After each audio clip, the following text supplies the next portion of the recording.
Day 60. Let's start with Galatians chapter 1, verse 10. Paul writes, "Am I now trying to win the approval of human beings or of God? Or am I trying to please people? If I were still trying to please people, I would not be a servant of Christ." Just thinking about, again, it says this in my application study Bible, we need to pray for the courage to seek God's approval above anyone else's. Again, we need to pray for the courage to seek God's approval above people pleasing. And when I read those words that Paul's writing, it's like, I need to be a person of substance. I need to be a person of conviction. That's going to be the best type of leadership, when you are the same person. Like today, it's a Friday night. I've always strived to be, and I've not always lived up to it, and my actions have not always backed it up. But ideally wanted to be like my grandpa was. You're the same person on Friday night that you are on Sunday morning. A person that knows there's an audience of one, not anyone else. There's an audience of one person in your life, and that's Jesus. But so often we start looking side to side and not upward. And when you start looking side to side, your priorities start to become pleasing people, which can get you so off track of what is really important. And not only do you become a people pleaser and you're chasing things of this world and not of the Spirit, but then you also start to get jealous of what other people have, and you start to get insecure, and it's when you can really start to feel like an imposter, and so many just negative human emotions can start to take over. But just meditating on the fact today, I'm looking upwards and knowing that it's an audience of one. I'm here to serve Jesus and please Jesus. And in that, we can be a light for so many.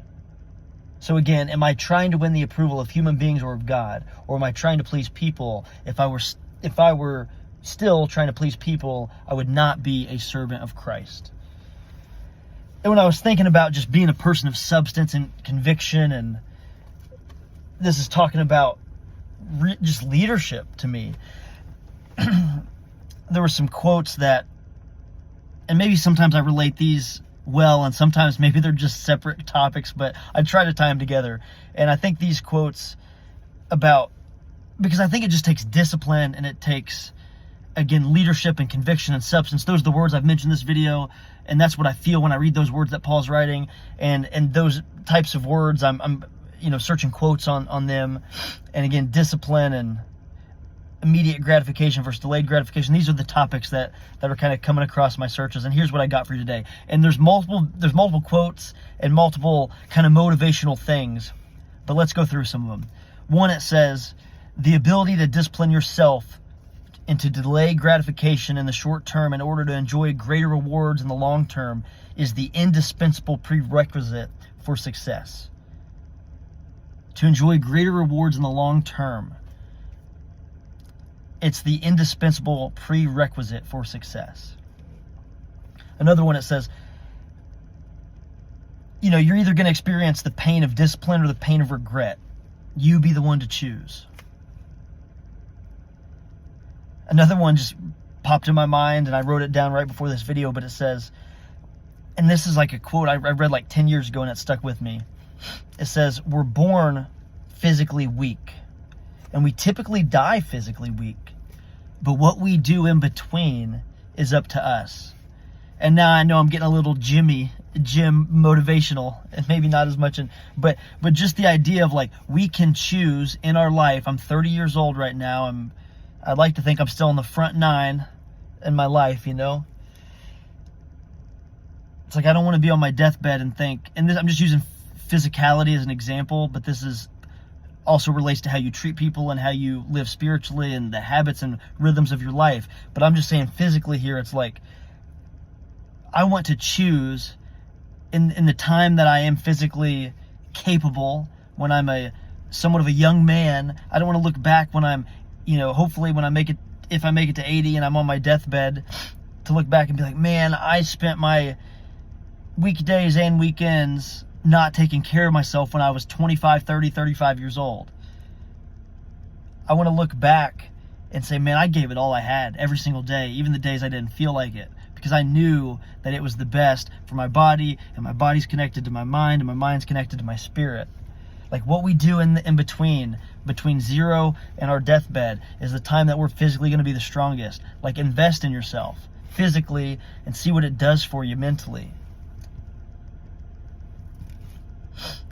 And then last part of my motivational quote segment of this is, I was listening to a podcast and they were explaining the difference between discomfort versus real pain. And they said, like, discomfort is something that's temporary. Again, you could find different ways to define these, like different definitions, but this is the way I like to think about this now. Discomfort is temporary. It stops when you stop.